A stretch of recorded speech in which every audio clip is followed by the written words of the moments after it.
Hi guys, in today's video, I'm going to be continuing with the AP Calculus BC syllabus. I'm going to be discussing Taylor and Maclaurin polynomials. So let's get started. So the definition of an nth degree Taylor polynomial. So the first one is Taylor.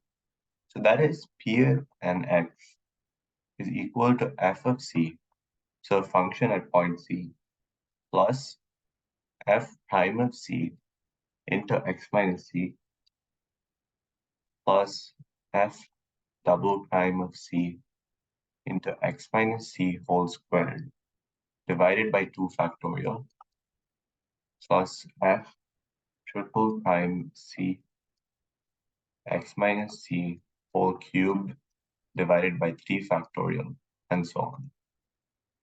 So essentially, the general term is f n c x minus c to the power of n over n factorial, where n is like the term or the position. So now, this is what a Taylor polynomial centered at c looks like. So if c equals 0, we have a special name for it, and that is a Maclaurin polynomial. So a Taylor polynomial with c equals 0 is called a Maclaurin polynomial. So now let's get started. So a question is f of 2 is equal to 3, and f prime of 2 is equal to -4, and f double prime of 2 is equal to 7, and f triple prime of 2 is equal to -5. We have to write the Taylor polynomial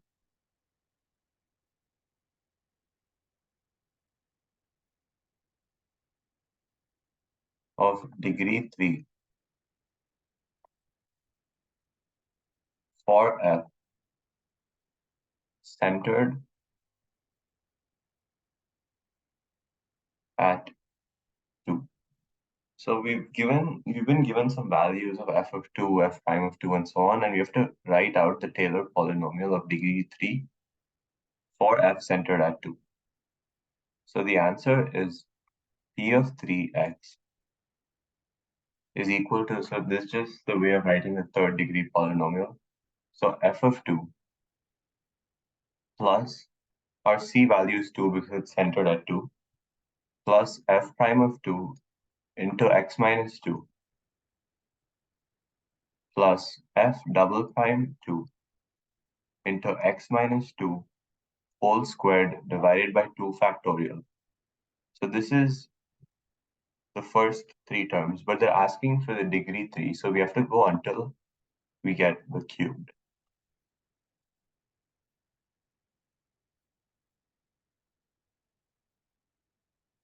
So f triple prime of 2 into x minus 2 whole cube divided by 3 factorial. So now this is our Taylor polynomial. So now we can write this as 3 minus 4 into x minus 2, because f prime of 2 is -4, plus f double prime of 2 is 7. So 7 over 2 x minus 2 whole squared minus 2 over minus 5 over 6. 1 second.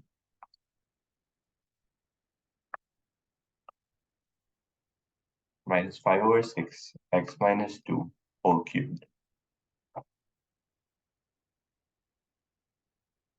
So that's how easy it is to write out the Taylor polynomial.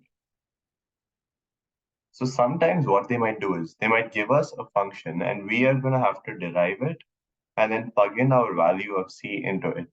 And then we'd have to get the value. So in this question, it was slightly easier because they already gave us the value of f of 2.